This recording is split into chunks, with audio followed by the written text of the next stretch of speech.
बल्दी division घासी बाजार से BJP ने कामयाबी हासिल कर ली। भारतीय जनता पार्टी की उम्मीदवार आर सोनी ने कामयाबी हासिल कर ली। इस बल्दी डिवीजन से जीत हासिल होने के बाद इन्होंने पार्टी के कायदीन का शुक्रिया अदा किया और साथ ही अवाम का भी शुक्रिया अदा किया।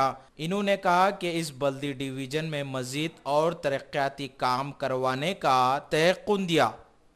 मैं घासी बाजार क्षेत्र की पार्षद रेणु सोनी अब सभी वोटर्स का, सभी घासी बाजार क्षेत्र की जनता का धन्यवाद करती हूँ कि उन्होंने मुझे इस काबिल समझा कि मुझे आज यहाँ पर खड़ा किया।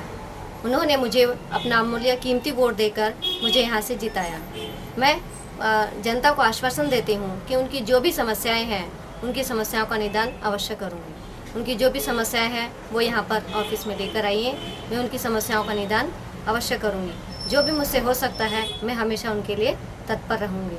हमारे हाथ में जो भी बन पड़ता है हम उसे अवश्य पूरा करेंगे। मैं बीजेपी पार्टी का, हमारे कार्यकर्ताओं का, सभी का धन्यवाद करती हूँ। मैं सबको विश्वास दिलाती हूँ, सबको आश्वासन देती हूँ कि मैं उनके विश्वास पर खरी उतरूँगी, उन्हें कभी शिकायत का मौका नहीं दूँगी। समस्या होती है पानी की, लाइट की, ड्रेनेज की, सड़क की, मैं उन सभी समस्याओं को पूरा करने की कोशिश करूंगी। जैसे जैसे मेरे सामने जो समस्याएं आती जाएंगी मैं उनका निदान आपके सहयोग के द्वारा अवश्य पूरा करूँगी।